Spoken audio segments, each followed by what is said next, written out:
galerinha do Alternativa A, tudo bem com vocês? Eu espero que sim.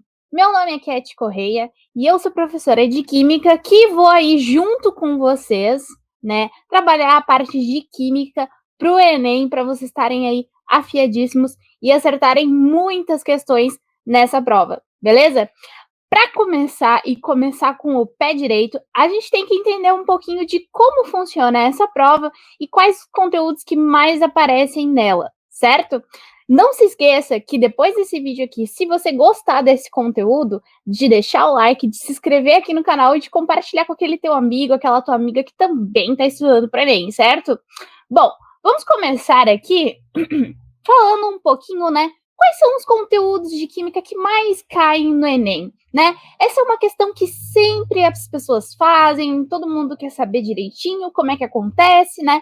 E a prova do Enem, ela é um pouco mais complicada de mapear, né? Em questão de conteúdos, porque realmente aparecem vários conteúdos de química. Mas conforme, né, os anos vão passando, a gente consegue ter uma noção aí de como esses conteúdos vão aparecer, certo? Vamos conversar um pouquinho, então, sobre isso. O que tu precisa saber, né, na parte de química aí para ir bem nessa prova, certo? A prova de química, ela não tem uma prova única para ela. Ela está compreendida ali, né, dentro da prova de ciências da natureza, tá? Então, as questões de química, elas vão aparecer junto com as questões de física e junto com as questões de biologia. Ciências da natureza é uma prova que tem 45 questões. Se a gente for, né, ver, aproximadamente 15 questões vão ser de física, 15 questões vão ser de biologia e 15 questões vão ser de química. Isso não é um número exato. Cabe a gente ressaltar muito isso. Por que não é um número, né, exato? E aí a gente entra aqui nesse tópico, ó. O Enem, ele é uma prova que ela é interdisciplinar. Ela é contextualizada entre as disciplinas. Então, tem algumas questões que fica mais difícil da gente dizer se é de química, se é de biologia, se é de física. Então, a gente faz um cálculo de que aproximadamente, né, são 15 questões para cada matéria, certo? Bom, dessas que eu citei, é claro, né? Não vai esquecer. Uma outra coisa também que a prova do Enem ela traz, né, bastante, é que ela leva muito em consideração o que tu sabe sobre o teu cotidiano.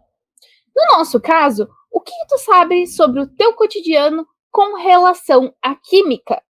É por isso que durante esse curso inteiro que a gente vai ter com aulas voltadas para química, a gente vai ver bastante como ela se aplica ao nosso dia a dia para te saber na hora da prova como aplicar isso. Certinho? Então tá. Vamos falar um pouquinho então sobre os conteúdos que mais aparecem e quais aí os tópicos, né, que a gente vai estudar durante esse curso inteiro aqui de química, certo? Bom, primeiro, né, um dos conteúdos assim que carimba todo ano e que todo ano aparece são separações de mistura, galera. Bom, separações de misturas é um conteúdo muito chave, porque a gente faz essas separações cotidianamente. Lembra que eu falei que o Enem ele cobra bastante sobre o cotidiano? Então, aqui também vai aparecer na separação de misturas, porque ela é um processo, né? Ele é um conteúdo da química que a gente usa todo dia, certo? Dentre essas separações, na nossa primeira aula, a gente vai ver vários exemplos de como esse conteúdo ele pode aparecer na prova e de como a gente pode usar ele no nosso dia a dia, certo? E aí, dentro dessas separações de mistura, a gente, é claro, vai ver as separações de misturas homogêneas e heterogêneas e também processos como, por exemplo, separação do petróleo, como é feito todo esse refinamento e os processos de separação que envolvem, né, coisas muito interessantes e muito legais, certo? Bom, o segundo tópico que a gente vai ver são funções inorgânicas, certo? Dentro dessas funções inorgânicas, a gente vai ver os ácidos, as bases, os sais e os óxidos, que são as funções aí que aparecem corriqueiramente durante a prova. Majoritariamente, não caem questões sobre funções inorgânicas, mas é interessante que a gente saiba as propriedades delas, como elas se aplicam, aonde a gente encontra essas funções, a gente saber todas as características dela. Aí sim, as características e as propriedades das funções inorgânicas que aparecem sim na prova, tá? Além disso, a gente também pode usar muitas delas nos nossos dias, no nosso dia a dia, dia a dia. Como, por exemplo, os ácidos. A gente usa muitos ácidos no nosso dia a dia e a gente nem se dá conta. Como, por exemplo, vinagre, vitamina C, que é um ácido, né, que vem aí da laranja, do limão, né? A gente usa bases no nosso dia a dia, como, por exemplo, os produtos de limpeza, que tem um pH aí mais básico, certo? Então, tudo isso aí vai aparecer na prova, então é interessante de tu saber essas propriedades.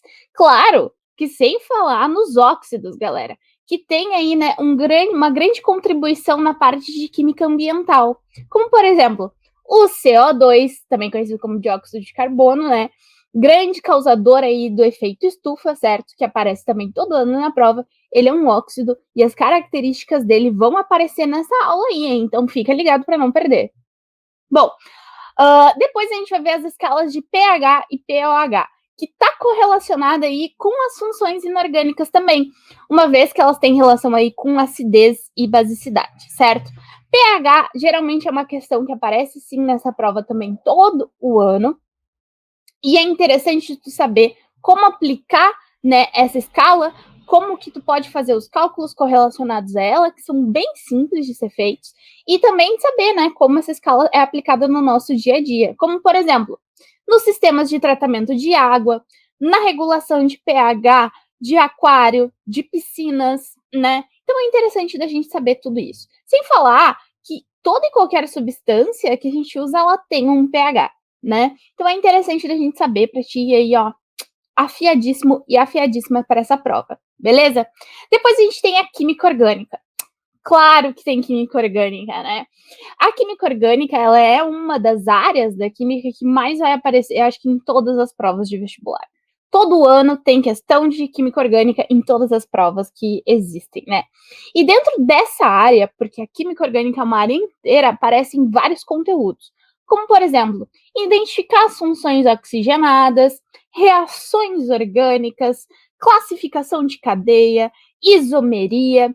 Isso tudo aparece na prova com uma contextualização muito grande, porque a gente utiliza muitas moléculas orgânicas no nosso cotidiano e essas moléculas vão aparecer aí te perguntando um pouco mais, né, afiadíssimo aí sobre essa parte da química orgânica. É importante tu saber, né, para responder corretamente a essas questões, certo? Bom, o nosso próximo tópico ali são as soluções. As soluções, elas rodeiam a gente, né? Basicamente, quase tudo que a gente utiliza são soluções, só que a gente não sabe muito bem, né? Nessa aula aqui, a gente vai definir o que é solução, a gente vai ver alguns exemplos de soluções, como, por exemplo, soluções sólidas, soluções líquidas, soluções gasosas. A gente vai ver os exemplos, né, e também como calcular as suas concentrações. Eu aposto, né, que se tu não sabe, mas tu vai descobrir que medalhas olímpicas, por exemplo, são um tipo de solução, porque são uma mistura entre metais. Que loucura, não é mesmo? Então, se tu não sabia, já fica sabendo aí, já dei um spoiler, né, da aula de soluções para ti, certo? Depois a gente vai ver oxirredução. Sim, reações de redução e oxidação que ano passado especificamente apareceram em peso na prova com 4 questões sobre elas. Nessa aula aqui a gente vai ver como essas reações elas se dão, como que ocorre transformação de energia aí nas pilhas e nas baterias, como, né, que a gente consegue extrair compostos químicos da natureza. A gente vai ver muitas coisas legais e é o conteúdo, né, que até então foi o que mais apareceu ano passado na prova com as suas 4 questões, certo? Então é importante tu saber esses processos de redução e oxidação para a prova. Por último, né, ali como um conjunto e não menos importante, a gente vai ver polaridade e interações intermoleculares, que são 2 aulas aí que vão te ajudar a entender muito sobre como a química ela vai funcionar. Porque tu já parou para pensar que por que a água não se mistura com o óleo? Ou por que a água tem o ponto de fusão a 100 graus Celsius, mais o CO2 ele é um gás e a água ela é um líquido e essas coisas todas? Você já parou para se perguntar isso? Se você não parou para se perguntar isso, você vai parar para se perguntar nessas 2 aulas aqui que vão ser essenciais para te entender como é que funciona melhor pontos de fusão, pontos de ebulição, os estados físicos dessas substâncias aí nas temperaturas que a gente tem em ambiente, né? E também qual é, né, a solubilidade aí de uma substância na outra, se elas são miscíveis uma na outra ou não. Todos esses detalhes a gente vai ver nessas 2 últimas aulas, certo? Bom, galera, isso daqui é um mapa, né, geral da prova de química no Enem. É claro que conforme as aulas forem indo, a gente vai ver cada um desses tópicos e a gente vai aperfeiçoar ainda mais eles, certo? Então, não te esquece de te inscrever aqui no canal e acompanhar todos os restantes dessas aulas aí para não, né, perder nenhum detalhezinho e mandar super bem na prova, certo? Beijo, tchau!